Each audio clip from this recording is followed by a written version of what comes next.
Hi, welcome back to my channel.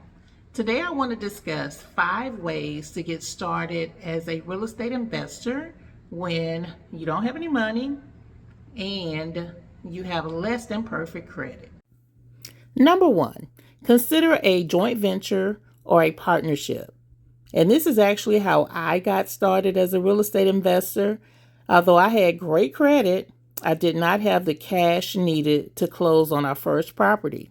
So I partnered with a friend who had enough financial resources for us to be able to come together and pay cash for our first investment.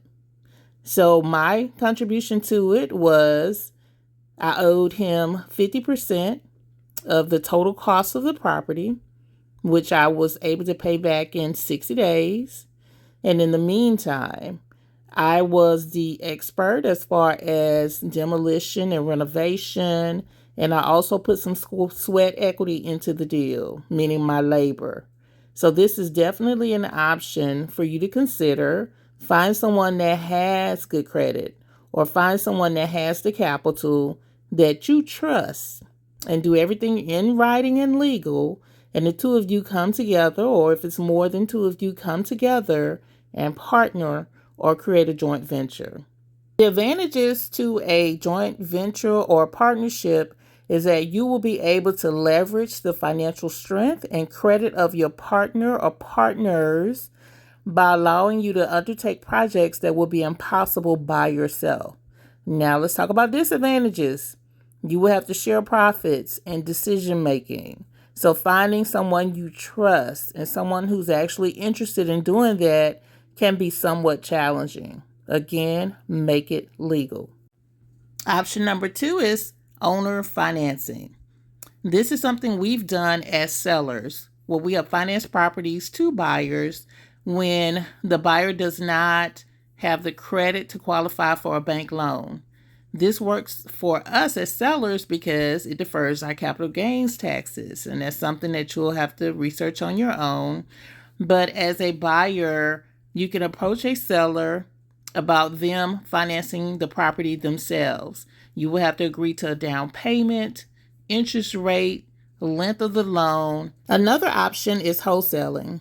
I have never wholesaled. I know a couple of people who have, and it worked for them. But before you pay anyone for a course, mentorship, please do your due diligence. Do your research, check their reviews, Google their name, check social media, make sure that they have satisfied customers. But basically, wholesaling is when you find a property, you negotiate a less than market price for it, you enter into contract with the owner, and then you find someone to buy that contract and close that deal. You make a profit on the difference. The amount that you sell that contract for or sign that contract for will be higher than the amount that you went under contract with the original owner. Advantages to wholesaling is that it doesn't require a lot of capital. It definitely doesn't require credit.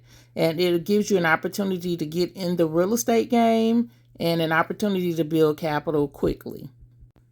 Disadvantages: I know I'm annoyed when wholesalers call me out of the blue and I get all these letters. They're trying to buy my property. It's annoying.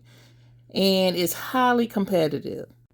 Another option would be hard money lenders.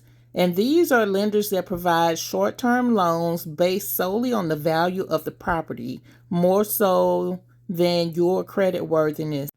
Make sure you know your numbers, you know that property, you know that market before you take out a hard money loan, because it is a short-term loan and the interest rate tends to be a high interest rate.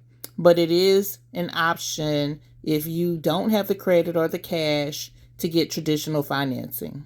An advantage is that you can be approved quickly, regardless of your credit, because the lender is looking at the value of the property, the before repair value and the after repair value. Disadvantages are higher interest rates, higher fees, a short repayment period, So before you entertain a hard money lender, have your exit strategy up front. The last option is equity crowdfunding. I'm not familiar with this one as far as having done it myself, but I do know a couple people who were able to build entire subdivisions through crowdfunding. What is equity crowdfunding? That's where you raise money from people, usually through some type of online platform. In exchange for equity or shares in the project, they will give you money.